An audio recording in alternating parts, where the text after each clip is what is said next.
अऊज़ु बिल्लाहि अस्समिअल अलीम मिनश शैतानिर रजीम मिन हमज़िही व नफ़्ख़िही व नफ़्सी। सूरह आले इमरान की आयत नंबर 7 से लेकर 9 तक अल्लाह रब्बुल आलमीन का इरशाद ग्रामी है।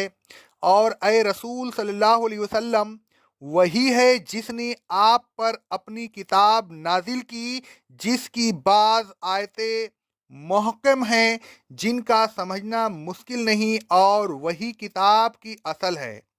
और बाज़ आयतें ऐसी हैं जो मुतशाबिह हैं, उनकी हकीकत मालूम करने की ज़रूरत नहीं और ना मालूम करना मुमकिन है। फिर भी जिन लोगों के दिलों में कजी है, वह मुतशाबिह आयात के पीछे पड़ जाते हैं ताकि उसके हकीकी मानों को तलाश करें और कोई फितना बर्पा करें। हालांकि अल्लाह के अलावा न कोई उसके हकीकी मानों को जानता है और न जान सकता है। और जिन लोगों को इल्म में रुसूख है, वह मुतशाबिह आयतों के मानों की तलाश में नहीं पड़ते, बल्कि वह तो इस तरह कहते हैं, हम उस पर ईमान लाए और यह और इस जैसी तमाम आयात हमारे रब की तरफ से नाजिल हुई है। ऐ लोगों, खबरदार हो जाओ, यही अक्लमंद हैं और अक्लमंद ही नसीहत हासिल करते हैं।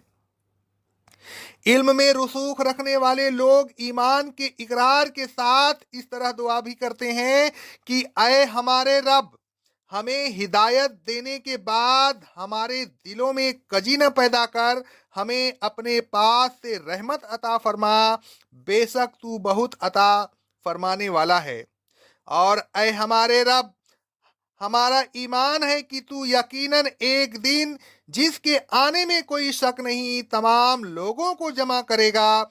ऐ लोगों, सुनो, बेशक अल्लाह सबको एक दिन जमा करेगा, यह उसका वादा है और वह वादा खिलाफी नहीं करता।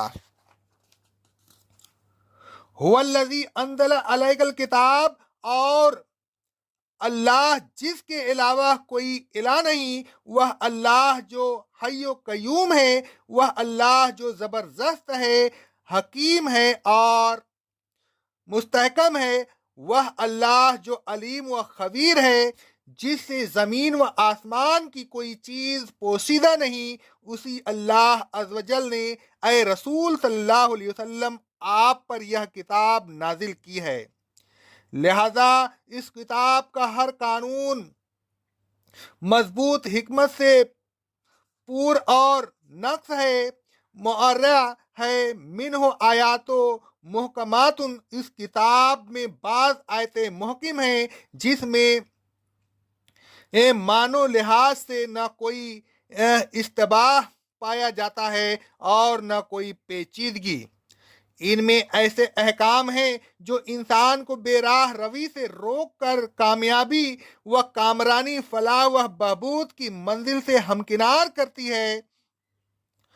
हुन्न उम्मुल किताब, वह आयतें ही दर हकीकत किताब इलाही की असल हैं। उन्हीं की तामील में फरो फलाह का राज मुजम्मर है। दीनी ज़ाब्ता हयात के मनादी ही है जो नुज़ूल कुरान मजीद की गर्द व गायब उन्हीं आयात में है। इबादत व अतात जो कि तख्लीक इंसानी का असल मकसद है, उसके तमाम शोबे उन्हीं आयात के अंदर पेवस्त हैं। उनको समझना और उन पर अमल करना आसान है। अल्लाह तबारक व तआला फरमाता है, सूरह इक़्तरबस्सात की आयत नंबर 17, 22, 32 और 40 में, और ऐ लोगों, हमने कुरान को आसान कर दिया आसान कर दिया, तो है कोई नसीहत हासिल करने वाला। सूरह अल कहफ की आयत नंबर 1 में अल्लाह रब्बुल आलमीन फरमाता है, सब तारीफ अल्लाह ही के लिए है, जिसने अपने बंदे पर किताब नाजिल फरमाई और उसमें किसी तरह की कजी नहीं रखी। अल्लाह तबारक व ताला फरमाता है सूरह अज़-ज़ुमर की आयत नंबर 28 में, हमने कुरान को عربی زبان میں اتارا ہے اس میں کسی قسم کی کجی نہیں ہے۔ اقول قولی ھذا استغفر اللہ استغفر اللہ استغفر اللہ۔